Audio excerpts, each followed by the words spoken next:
السلام علیکم ورحمۃ اللہ وبرکاتہ۔ اللہ تبارک و تعالی ہماری ان محفلوں کو قبول فرمائے۔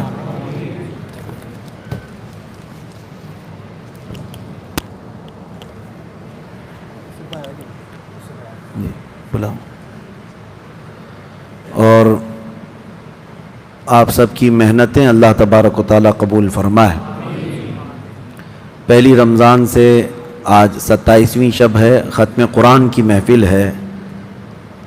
ہر چیز بحمدہ تعالی اللہ تبارک و تعالی کے فضل سے اور اس کے رسول کے عنایت سے بہترین انداز میں مکمل ہوئی ہے۔ اللہ تعالیٰ ان محفلوں کو نظر بد سے محفوظ فرمائے۔ مسجد حاضہ کے صدر محترم جناب یوسف صاحب، ان کی بڑی کاوشیں ہیں، ہماری جانب سے الامان کی طرف سے آپ کے لیے گلپوشی ہیں، اللہ تعالیٰ قبول فرمائے۔ آپ لوگوں کا کس کا ہے نام؟ کون ہے سب لوگ؟ پٹھان چال والے ہیں۔ پٹھان چال والوں کی طرف سے بھی یوسف بھائی کے لیے آپ لوگ نعرہ تکبیر، نعرہ رسالت، نعرہ رسالت۔ اور خصوصی بات یہ ہے کہ یہ فقیر آپ کے ہاں قرآن پڑھاتا رہا، آج ختم قرآن ہوا۔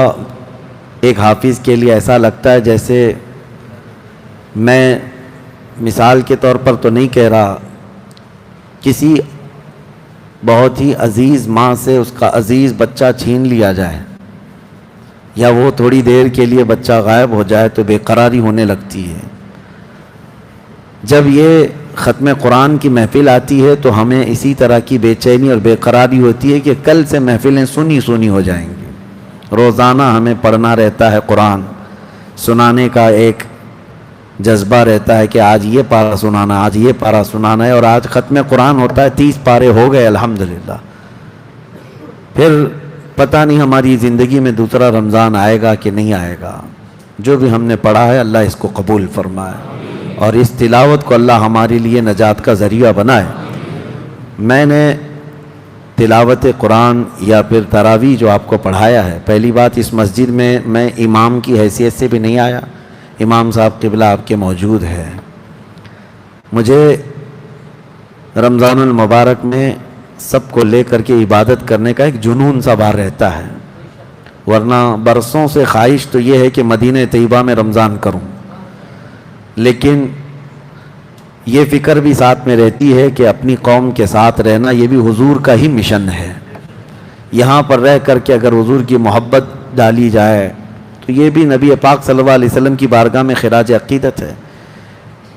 تو میں کبھی کسی اجرت کے لیے یا کسی پیسے کے لیے تراویح نہیں پڑھایا۔ الحمدللہ یہ 23ویں محراب میری مکمل ہوئی، الحمدللہ 23 سال ہو گئے تراویح کو، اور دعائیں کریں کہ اللہ تعالیٰ آخری سانس تک مجھے قرآن سنانے اور سننے کی توفیق عطا کرے۔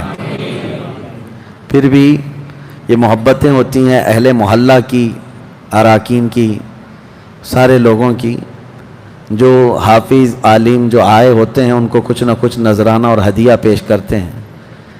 مجھے بھی انہوں نے دیا ہے، میں نے قبول کر لیا ہے، اور بہت سارے لوگوں کے دماغ میں یہ ہوا بھی رہتا ہے، ان کا بڑا نام ہے، پتہ نہیں کتنا موٹا لفافہ ہونا چاہیے، نذرانہ کتنا دینا چاہیے۔ ہو سکتا ہے یہ 2-3 راتیں تو آپ لوگ میٹنگ میں گزارے ہوں گے، کیا دینا ہے کیا دینا ہے۔ ہمارے لیے کبھی بھی اس چیز کی طلب نہیں رہی۔ میں آج یہ واضح طور پر بتاتا ہوں، پچھلے 1 سال یا 1.5 سال کے اندر 100 سے زیادہ جلسے میں کر کے آیا ہندوستان بھر میں، لیکن کہیں پر بھی الحمدللہ ہم نے کوئی مطالبہ نہیں کیا اور نہ ہی ہماری طرف سے کوئی ڈیمانڈ ہوتا ہے۔ ہم کبھی لفافے کے چکر میں، نذرانے کے چکر میں دوڑتے بھاگتے نہیں ہیں، بس ہمیں پتہ ہے اپنا سب کچھ گنبد خضرا کل بھی تھا اور آج بھی ہے، جو ملے گا وہیں سے ملے گا۔ یا رسول اللہ رزق کے قاسم ہو تم، خلق کے حاکم ہو تم، جو ملا تم سے ملا، تم پہ کروڑوں درود۔ لہٰذا میں یہ رغبت کے لیے، ورنہ باقی کوئی ایسا انٹینشن نہیں ہے ہمارا کہ لوگوں میں یہ چیز برقرار رہے. مجھے انہوں نے جو بھی دیا ہے میں تو اس کو دیکھا نہیں، جتنا بھی ہو میں اس کو قبول کر چکا ہوں، لیکن اس کے 2 حصے کریں. میں صدر صاحب سے کہتا ہوں اس کا آدھا حصہ یہاں پر موجود مولانا امام صاحب قبلہ، حافظ عتیق صاحب، قاری نوشاد صاحب اور حافظ زبیر، ان کے درمیان تقسیم کریں. یہ سال بھر مسجد کی خدمت کرتے ہیں. آپ کے امام مسلسل یہاں پر سال بھر رہتے ہیں، خادم جو مسجد کی صفائی کرتے رہتے ہیں، اور مؤذن جو ہمیشہ اٹھ کر کے اپنے وقتوں پر اذان دے کر لوگوں کو طلب کرتا رہتا ہے.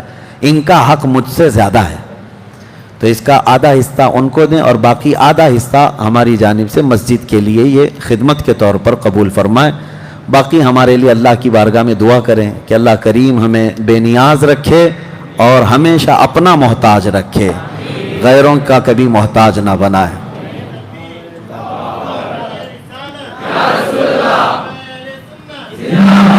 نعرہ سنت، نعرہ تکبیر، نعرہ رسالت، مولانا مفتی سلمان اظہری صاحب قبلہ، نعرہ تکبیر، نعرہ رسالت.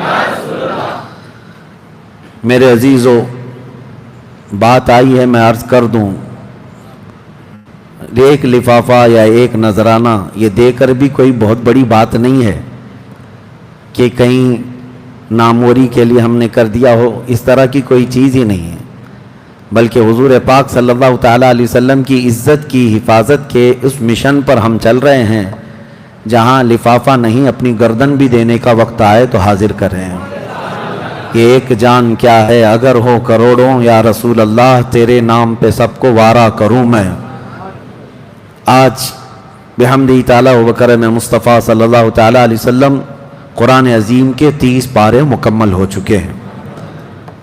اللہ کریم ہماری زندگی میں دوسرا رمضان عطا فرمائے اور پھر سے تلاوت کرتے کرتے ہمیں ان تراویح کی نمازوں میں اللہ کی بارگاہ میں گڑ گڑانے کی توفیق عطا فرمائے. پورے قرآن عظیم میں اللہ تعالیٰ نے 114 سورتیں اور 30 پارے، 540 رکوع، 6666 اس کے آگے پیچھے کچھ کم و بیش آیتیں یہ ہم نے تلاوت کی ہیں. لیکن کوئی بھی دنیا میں یہ دعویٰ نہیں کر سکتا کہ قرآن عظیم کو وہ اس طرح سے پڑھے گا کہ اس میں کوئی خطا ہی نہ آئے. کوئی بھی غلطی اور خطا سے محفوظ نہیں. غلطیاں ہوتی ہیں، خطائیں ہوتی ہیں.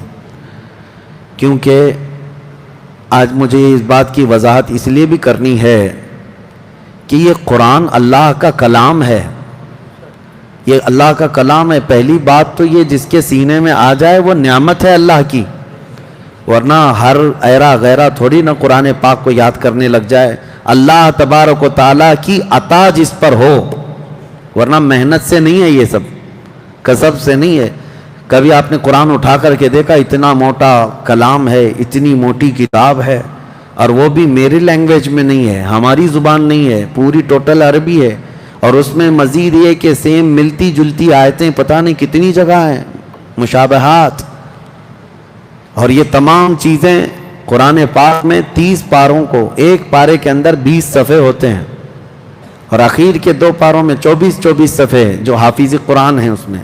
اب آپ اندازہ کریں یہ قرآن کے صفحات کو اگر آپ کاؤنٹ کریں گے تو کتنے ہو گئے؟ تقریباً 610 کے آس پاس صفحات ہیں قرآن پاک کے. اور اتنے موٹے ضخیم قرآن کو محفوظ رکھ لینا اور اس کو پھر نمازوں میں سنانا، یہ میں اپنی فضیلت کے لیے نہیں بات کر رہا ہوں، بلکہ میں انسان ہوں. حافظ قرآن جو ہیں وہ بھی انسان ہیں، جہاں پر بھی ہیں ان سے خطائیں ہوتی ہیں. آج اللہ کریم کی بارگاہ میں ہم یہ توبہ کرتے ہیں کہ مولا ہم سے بھول یا خطا جہاں کہیں ہوئی. میں نے ختم قرآن کی دعا میں سب پڑھ لیا کہ اگر ہم نے کہیں بغیر مد کے مد کر دیا، کہیں تشدید نہیں تھی تشدید کر دیا، یا جزم نہیں تھا جزم کر دیا، یا پھر جو اعراب میں ادھر ادھر کچھ ہوا معنی کی تبدیلی کے بغیر ہم سے اگر ایسی خطا ہوئی ہے تو مولا سب خطاؤں کو معاف فرما دے. کبھی ایسا ہوا ہے انداز بھول چوک کر، ویسے تو یہاں پر الحمدللہ سماعت کرنے کے لیے بھی حافظ قرآن تھے، سبوں نے مل کر کے قرآن پاک کو سنا بھی ہے اور پڑھا بھی ہے۔ ایک بات میں آپ کو کلیئر کر دوں، عام ہمارے ہاں مینٹیلیٹی ایسی بنی ہوئی ہے دماغ میں کہ اگر کسی حافظ کو لقمہ دے دی، ارے لقمہ مل گیا، لقمہ مل گیا۔ لقمہ کیا ہے؟ کھانے کا لقمہ ہے؟ آپ کو کیا لگتا ہے لقمہ پیچھے سے دے دیا تو کا مطلب ہے کہ تیر چلا دیا؟ بلکہ قرآن کی صحیح پڑھنے پر اس نے مدد کی ہے۔ لقمہ دینے والا بھی ثواب کا مستحق، اور وہ امام اگر وہ لقمہ لے کر اپنی غلطی کو صحیح کر لیا تو پوری قوم کو گناہگار ہونے سے بچا لیا ان لوگوں نے۔ لوگوں کے دماغ میں ایسا چلتا رہتا ہے، اور خاص طور پر ہمارے ہندوستان کا ماحول ہے، لقمہ لقمہ اس کو ایسا عیب، اور حافظ بھی جو مصلی پر جاتا ہے اس کے اوپر ایسا ہوا طاری رہتا ہے کہ کہیں کوئی لقمہ نہ آ جائے، کوئی کچھ بولے نہ، ہزار لوگ بولیں ان سے کچھ فرق نہیں پڑتا، تم اپنے رب ذوالجلال کے لیے سنا رہے ہو، اللہ کریم کے لیے۔ یہ قرآن اس کا کلام ہے۔ آج اگر چلو چھپ چھپا کر کے کچھ ادھر ادھر کر کے چلے بھی گئے تو قیامت کے دن تو ہر چیز کا سوال ہوگا، ہر چیز کی پوچھ ہوگی۔ اس لیے مصلی پر کھڑے ہونے والے حافظ کو ایک ہی ذمہ داری ہے کہ ایک آیت تو دور کی بات ہے، اگر زبر زیر بھی کہیں چھوٹا ہوا ہو تو پھر یاد دلانے پر اس کو دہرا لے اور صحیح کر لے، تاکہ صحیح قرآن پڑھنے کا اسے ثواب ملے اور پوری قوم کو بھی اس کا ثواب ملے۔ ورنہ آج جو شتابدیاں چل رہی ہیں کتنی مسجدوں میں سپر فاسٹ حافظ، وہ اس کو تو بہت پہلے حضرت صدر الشریعہ رحمۃ اللہ علیہ نے تو لکھا ہے کہ میں نے تراویح پڑھنا ہی چھوڑ دیا، کئی سالوں سے دیکھ رہا ہوں یعلمون تعلمون کے علاوہ کوئی آتا نہیں ہے، خواہ مخواہ نماز کیوں خراب کریں۔ بہت ساری جگہوں پر اچھا یہ حافظ لوگ ایسے ہو کیوں گئے یعلمون تعلمون والے؟ پبلک ڈیمانڈ پر ایسے ہو گئے۔ تو میرے عزیزو، میں ان حفاظ سے کہتا ہوں کل کو یہ پبلک بولے گی چائنیز میں قرآن سناؤ، پبلک ڈیمانڈ پہ پورے اتر پاؤ گے؟ پھر کبھی کہیں گے کہ عربی مت سناؤ، جرمنی میں سناؤ۔ جب عربی حضور صلی اللہ تعالیٰ علیہ وسلم پر جس انداز سے قرآن اترا ہے اسی انداز سے قرآن پڑھنے کا ثواب ہے، ورنہ یہ قرآن کے ساتھ کھیلنا ہے، مذاق کرنا ہے۔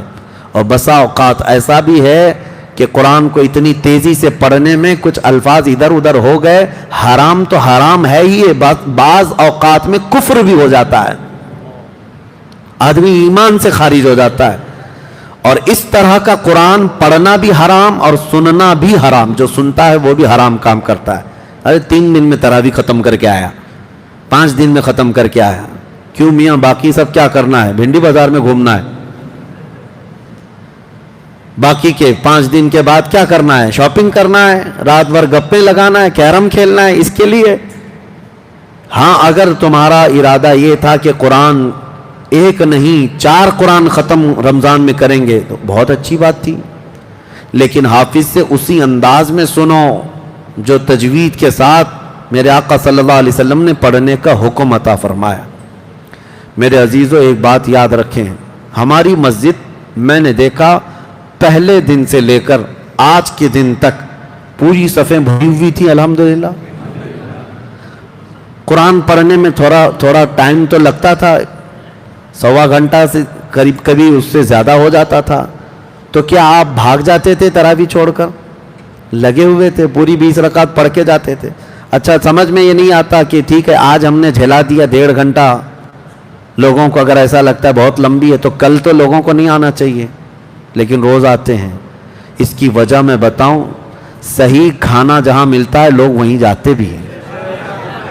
ہاں الحمدللہ، اگر غذا صحیح طریقے کی ملنے لگے تو پھر چاہے وقت جتنا بھی لگے، ہاں میں سمجھتا ہوں اہل خیرت جتنے بھی نماز کے لیے ہمارے ہاں کھڑے ہوتے ہیں ان کے ذہن میں یہ بات تو ہوگی کہ پڑھ رہے ہیں یا سن رہے ہیں تو کوئی اور چیز تو نہیں، اللہ کا کلام ہی تو سن رہے ہیں۔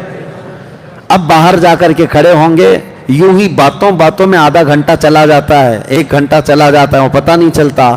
اور یہ پوری 20 رکعت تراویح میں اگر 1.5 گھنٹہ لگ گیا تو کیا بری بات ہے؟ کوئی بری بات نہیں، بلکہ صحابہ اکرام رضوان اللہ تعالیٰ علیہ مجمعین کی عبادتیں تو ایسی تھی کہ ان کی رات پوری راتیں ختم ہو جاتی تھیں، سحر کا وقت آ جاتا تھا، وہ قیام اللیل جس کو کہتے، رات کو کھڑا ہونا، بہت لمبا قیام کرتے تھے، اور بعض روایات میں ہے کہ صحابہ 100 رکعتیں پڑھتے تھے ایک رات کے، کہ پوری رات جو ہے عبادت میں چلی جائے۔ ہمارے لوگوں میں ایسا یہ مزاج بنایا جا رہا ہے کہ ایک بہت اہم ڈیوٹی ہے، اس کو کرو اور بھاگو، ایسا نہیں ہے۔ خشوع و خضوع کے ساتھ، طبیعت کے ساتھ تراویح کو پڑھو۔ تراویح کی نماز یہ ایسی نعمت اللہ کی ہے کہ اگر آپ کی آج تراویح چھوٹ گئی نا، دوسری نماز اگر چھوٹی، جیسے فجر چھوٹی تو قضا کر سکتے ہیں، ظہر چھوٹی تو قضا کریں گے، لیکن تراویح اگر چھوٹی تو اس کی قضا ہے ہی نہیں زندگی میں، ایک بار چھوٹ گئی ہو گیا، اس کی قضا نہیں ہوگی۔ اس سے اندازہ لگاؤ کہ یہ اسی وقت کے لیے خاص دی ہوئی نعمت ہے، وقت نکل گیا تو اس تراویح کی قضا نہیں ہوگی۔ لہذا تراویح کو جس طرح قرآن پاک پڑھنے کا حکم دیا گیا اسی انداز سے قرآن پڑھو، ورنہ یعلمون تعلمون کر کے گناہ اپنے اوپر کماؤ گے اور اس کے علاوہ کچھ نہیں ہوگا۔ تو جو میں مسئلہ عرض کر رہا تھا کہ حفاظ کرام جو پیچھے ہیں ان کی بھی ذمہ داری ہے کہ وہ قرآن کو صحیح سنیں، اگر ایک آیت میں بھی کہیں ادھر ادھر ہوا ہے تو وہ امام کو اطلاع کر دیں، پڑھنے والے کو اطلاع کر دیں۔ حالانکہ نماز خراب نہیں ہوتی لقمہ دینے سے، کسی کی نماز خراب نہیں ہوتی، ہاں امام نے اگر لقمہ نہیں لیا تو الگ مسئلہ ہے۔ لقمہ دینے سے نماز خراب نہیں ہوتی، بلکہ غلط پڑی ہوئی چیز کو صحیح کرنے کے لیے لقمہ ہوتا ہے، اور یہ ہونا چاہیے۔ مزاج بناؤ اس چیز کو کہ یہ حفاظ کرام جس طرح قرآن پڑھتے ہیں، آپ نے کبھی سوچا دماغ میں ان کو کیا کیا چیزوں کا دماغ میں محفوظ رکھنا پڑتا ہے؟ قرآن کہاں سے کہاں تک پہلی رکعت میں پڑھنا ہے، اتنی آیتیں پڑھ لیا، 1 صفحہ پڑھا، 1.5 صفحہ پڑھا، جتنا بھی پڑھا، اور رکوع کیا، سجدہ کیا، پھر اس کو یہ بھی یاد رہنا چاہیے یہ پہلی رکعت ہے کہ دوسری رکعت ہے۔ پھر دوسری رکعت میں کھڑا ہو گیا تو اسے یہ بھی یاد ہونا چاہیے کہ پہلی رکعت میں چھوڑا کہاں تھا میں، پھر اس کو وہیں سے پڑھنا ہے۔ تو یہ تو خالی 2 رکعت کا مسئلہ ہے، اس طرح کی 20 رکعت کرنا ہے اسے، ہر رکعت میں یہ یاد ہو۔ اور اکثر مشابہت لگ جاتی ہے حفاظ کو جب آیت سجدہ آتی ہیں، پہلی رکعت میں آدھا صفحہ پڑھا، آیت سجدہ آئی، سجدہ کر کے آ گیا، کھڑا ہوا، پھر قرآن پڑھا، پھر رکعت کے رکوع اور سجدے کیا، ایسا محسوس ہونے لگ گیا کہ دوسری رکعت ہے، بیٹھ گیا تحیات میں، بیٹھ گیا۔ لیکن پھر بھی ذہن کو کتنی چیزوں میں حاضر رکھنا ہے۔ آیت سجدہ آئی تھی تو پہلی رکعت میں آئی تھی یا کبھی دوسری رکعت میں آئی تھی، رکعت گنتا بھی رہے وہ کہ پہلی رکعت ہے کہ دوسری رکعت ہے، سجدے مس ہونے نہ پائیں، یہ تمام چیزیں ہیں۔ اس کے بعد پھر وتر کا خیال رکھے کہ 3 رکعت پڑھنا ہے، دوسری پہ کھڑا ہونا ہے، تیسری پہ کھڑا ہونا ہے، پھر سورہ فاتحہ بلند آواز سے اسے پڑھنا ہے، اور دعائے قنوت بھی پڑھنا ہے، رکوع میں نہیں جانا ہے۔ بہت ساری چیزوں کی اس کے اوپر ذمہ داریاں ہوتی ہیں۔ اتنا ہی نہیں، سلام پھیرنے کے بعد پھر اس کو دعا میں بھی مشغول رہنا ہے، تسبیح بھی سننا ہے۔ یہ تمام چیزیں میرے عزیزو یہ عام سی بات نہیں۔ مصلی پر کھڑے ہونے کے وقت میں تو صرف اپنے لیے محسوس کرتا ہوں، 1000 محنت کرنے والا بھی پھسل جائے گا، لیکن میں صرف اتنا محسوس کرتا ہوں مصلی پر کھڑے ہو کر اگر یہ رکعتیں پوری کمپلیٹ ہوتی ہیں تو سوائے رب العالمین کی مدد کے نہیں ہو سکتا، وہ اللہ کریم کی مدد ہے، ورنہ کیلکولیشن بگڑ جاتا ہے، ہاں حساب چلا جائے گا۔ 20 رکعت اکثر ایسا ہوتا رہا ہے، اور بہت پہلے ہمارے ساتھ بھی ہوا اس طرح سے، کبھی 2 کی بجائے 3 رکعت پڑھ لیے، دوسری پہ بیٹھے ہی نہیں، کھڑے ہو گئے، نماز فاسد ہو گئی، پھر سے پڑھانا پڑا، 23 رکعت ہوئی 20 کی جگہ۔ لیکن یہ کوئی ایسا عیب نہیں ہے جس کو لوگ جو ہے تانا مارتے ہوئے گھومیں۔ بیچارے آتے ہیں رمضان میں ایک مرتبہ، ایک لقمہ حافظ کو لگا تو محلے میں پھرتے پھرتے گھومتے گھومتے کہہ جائے پتہ ہے حافظ صاحب کو لقمہ لگا، ایسا لگتا ہے کہ یہ بڑے علامہ صاحب ہیں جو گفتگو کر رہے ہیں۔ آپ کھڑے ہو کر کے 1 رکعت پڑھ کے دیکھو یا پڑھا کے دیکھو، خود نماز پڑھتے ہیں تو پوری دکان کا حساب کتاب کرتے رہتے ہیں، دماغ تو حاضر رہتا نہیں ہے نماز میں، اور اگر امام سے خطا ہو جائے، حافظ سے خطا ہو جائے تو محلے بھر میں چرچا کر رہے ہوتے ہیں، اب پتہ ہے آج تو لقمہ لگا ان کو، اور ایسا بھی ہوا ہے حافظ صاحب نماز پڑھا کر کے جا رہے ہیں, کوئی صاحب پکڑے اور پوچھنے لگے کیا بات ہے حافظ صاحب, روز تو آپ کو لقمہ لگتا ہے. ہم نے ایسے کئی حفاظ کے بارے میں سنا, وہ ہم سے آ کر کہہ رہے تھے حضرت لوگ ایسے پکڑ کے پوچھتے ہیں. تو ہم نے ان سے حافظ صاحب سے کہا خوشی سے جواب دیجئے, میں لقمے کھا رہا ہوں, آپ کو تکلیف درد کیوں ہو رہا ہے؟ کھانے والے کو پیٹ میں پوائزن نہیں ہو رہا, دیکھنے والے کو کیوں ہو رہا ہے؟ تکلیف کی بات نہیں ہے. میرے عزیزو, آپ سب اس بات کی طرف ہمیشہ توجہ رکھیں کہ اللہ تبارک و تعالیٰ نے ان کو وہ نعمت عظمیٰ عطا فرمایا ہے, اور جس کے پاس یہ نہیں ہے, قرآن حفظ نہیں ہے, تو اسے حافظ قرآن پر ایسا ٹونٹ نہیں مارنا چاہیے. ہاں اگر کوئی ایسی تیر مار رہا ہے, قرآن نہیں پڑھ رہا, کبھی ادھر سے کر رہا ہے کبھی ادھر سے کر رہا ہے, تو پھر وہ حافظ نہیں ہے, وہ کھیل رہا ہے, اس کے لیے ایکشن لیا جائے گا. لیکن جو اچھا حافظ ہے, پڑھا ہوا ہے, اور کبھی کبھار اس سے بھول چوک ہوتی ہے, پھسلن ہو جاتی ہے, تو یہ عیب کی بات نہیں ہے. حرم کے اماموں کو لقمہ لگتا ہی رہتا ہے. آپ کو کیا لگتا ہے کہ وہ فرشتے ہیں؟ ہاں, وہاں پر 10 لاکھ لوگ نماز پڑھ رہے ہوتے ہیں, مکہ مکرمہ میں ہو کہ مدینہ طیبہ میں, مسجد نبوی میں. وہاں کے امام, ان کی بھی بڑی ذمہ داری ہے. صرف وہ حرم میں موجود لوگ نہیں ہیں جو وہاں پر ہیں, وہ تو لائیو چل رہا ہوتا ہے, دنیا بھر میں دیکھ رہے ہوتے ہیں. تو پتہ نہیں کتنا بڑا دماغ پر بوجھ رہتا ہے کہ پوری دنیا دیکھ رہی ہے, اس کے باوجود بھی ان کو قرآن میں خطا ہو جاتی ہے. کبھی آیت بھول گئے, پیچھے سے 10 لوگ بول دیتے ہیں, لیکن اس کو عیب نہیں.